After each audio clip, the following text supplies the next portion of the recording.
Lesson 2, Erosion and Deposition, pages 14 to 20 in your textbook.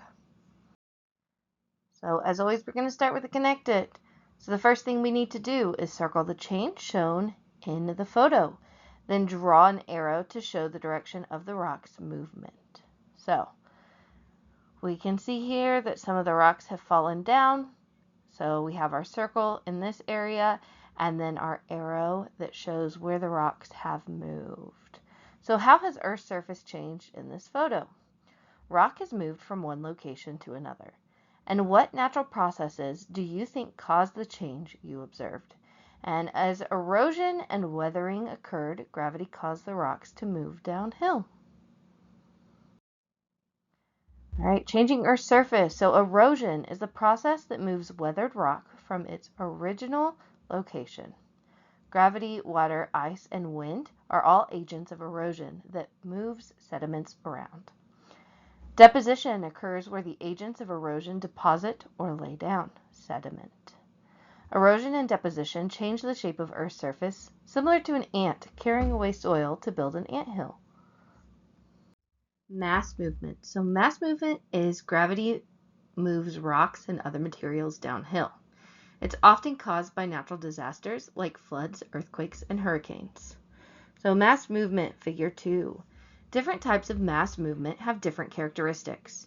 Draw arrows on each image of mass movement to show the direction that material moves. And what patterns can you identify among the types of mass movement? So first we have landslides. So a landslide occurs when rock and soil slide quickly down a steep slope. Some landslides contain huge masses of rock, while others contain only small amounts of rock and soil. They're often caused by earthquakes. Landslides occur where road builders have cut highways through hills or mountains, leaving behind unstable slopes.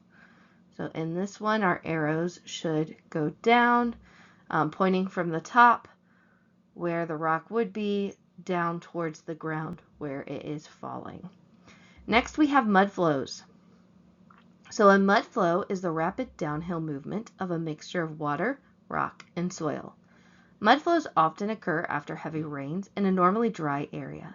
In clay-rich soils with a high water content, mud flows may occur even on very gentle slopes. Under certain conditions, clay-rich soil suddenly behaves as a liquid and begins to flow.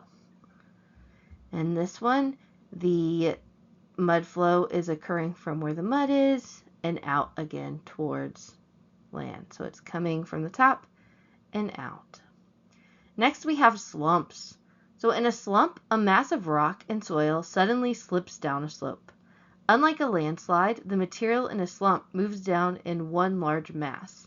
It looks as if someone pulled the bottom out from under part of the slope. A slump often occurs when water soaks the bottom of clay-rich soil. So here it shows the water or the landmass moving down, kind of into like stair steps is what it resembles once it's dropped.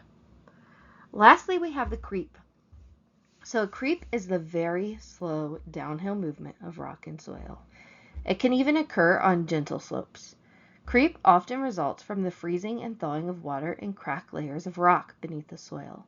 Even though it occurs slowly, you can see the effects of creep in vertical objects such as telephone poles and tree trunks. Creep may tilt these objects at unusual angles. So here we can see the arrows pointing downwards as it starts to tilt. So then we drew all the arrows on each image of mass movement to show the direction that material moves. Now we need to answer the question, what patterns can you identify among the types of mass movement? And they all involve rock or soil moving downward. All right, now we need to do the reading check. So read and think about the information relating to different kinds of mass movement. Which type of mass movement do you think is least dangerous? Why? Creep is least dangerous because the mass movement is slow. All right, now we're going to do the math toolbox. So landslides and mud flows are a problem in all 50 states and all around the world.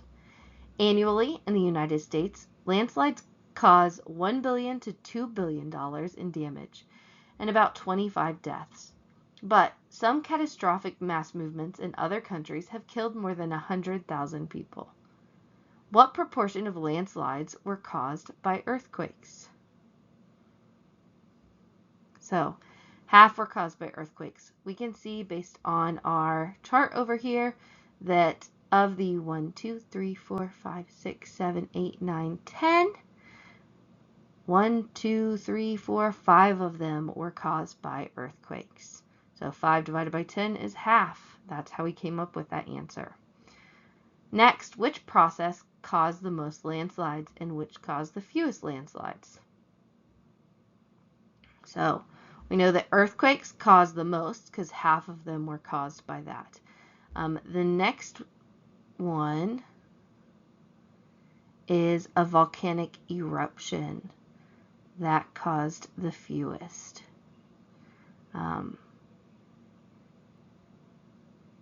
Heavy rain or hurricane rain, some sort of rain, caused about 3. A volcano caused 1. Volcanic eruptions caused 1, so 2, if we count it that way. So basically rains caused 3, volcanoes caused 2, and earthquakes caused 5. So volcanic eruptions were the lowest there. So erosion and deposition by wind. Strong winds pick up large amounts of sediment and loose soil and transport it to new locations. Deflation is the process by which wind removes surface materials.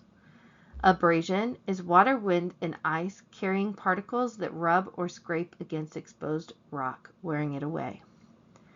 Sand dunes are deposits of wind-blown sand, and a loess is a deposit of fine sediment that is rich in nutrients. Wind erosion and deflation. So, figure 3. Wind causes deflation by moving surface particles in 3 ways. In each circle, you need to draw the size of particles that would be moved by the wind. So we're going to start off at the bottom. That's going to be our large particles because the wind cannot lift them as high. Next, we have our medium particles because they can be lifted a little bit higher than large, but not quite as much as others. And then lastly, we have our fine particles, which can be lifted the highest. So how does particle size affect how high and far it travels? So the finer the particle, the higher and further it moves. Lastly, we need to complete each sentence to the right with one of the following words, either fine, medium, or large. So blank particles are carried through the air, blank particles skip or bounce, and blank particles slide or roll. So fine particles are carried through the air, medium particles skip or bounce, and large particles slide or roll. Dune formation. So here we have figure 4. Sand dunes form and change shape as the wind deposits sand. So first we need to draw a line to show how the ridge of the crescent-shaped dune will likely shift over time. And ultimately what that's going to look like is it's just going to move back. So the crescent is just going to move further in the direction that the wind is blowing. So why do these dunes have different shapes? And the wind direction is different in these 2 areas. So we can see that because of the arrows of wind direction, they have different shapes generally. All right, so reading check. What factors affect wind erosion and deposition? And erosion is affected by particle size and the strength of the wind. Deposition is affected by wind strength and obstacles. All right, so the question it. Moving sand dunes. Sand dunes keep drifting and covering a nearby busy parking lot. State the problem that needs to be solved in the form of a question. So how can sand dunes be held in place to prevent them from drifting into a parking lot? Describe 2 possible solutions to the problem. Explain why each would solve the problem. So a sand fence could be built to serve as a barrier to prevent deposition.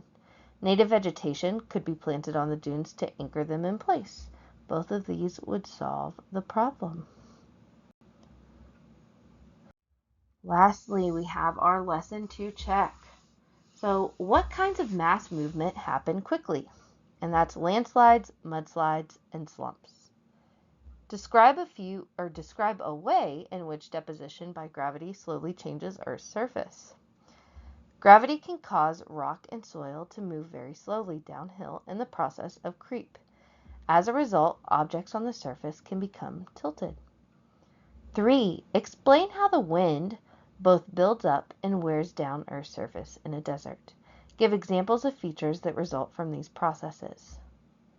The wind wears down the surface through deflation and abrasion, forming desert pavement and polished rocks. It builds up the surface when it slows and deposits sediment, forming sand dunes and loess deposits. 4. Explain why a scientist may make a map of the location of landslides in a certain area. So the map can help scientists to identify patterns and predict where future landslides are likely to occur. Such predictions can help to keep people and their property safe from harm. 2 towns are located in the same dry region. Town X has steeper slopes than Town Y. Town Y gets heavier than normal rain for several days, while Town X remains dry. Which town is more likely to experience mass movement in the near future? Explain your answer. So Town Y is more likely to experience a mud flow because mud flows often occur after heavy rains in normally dry areas. And that finishes lesson 2.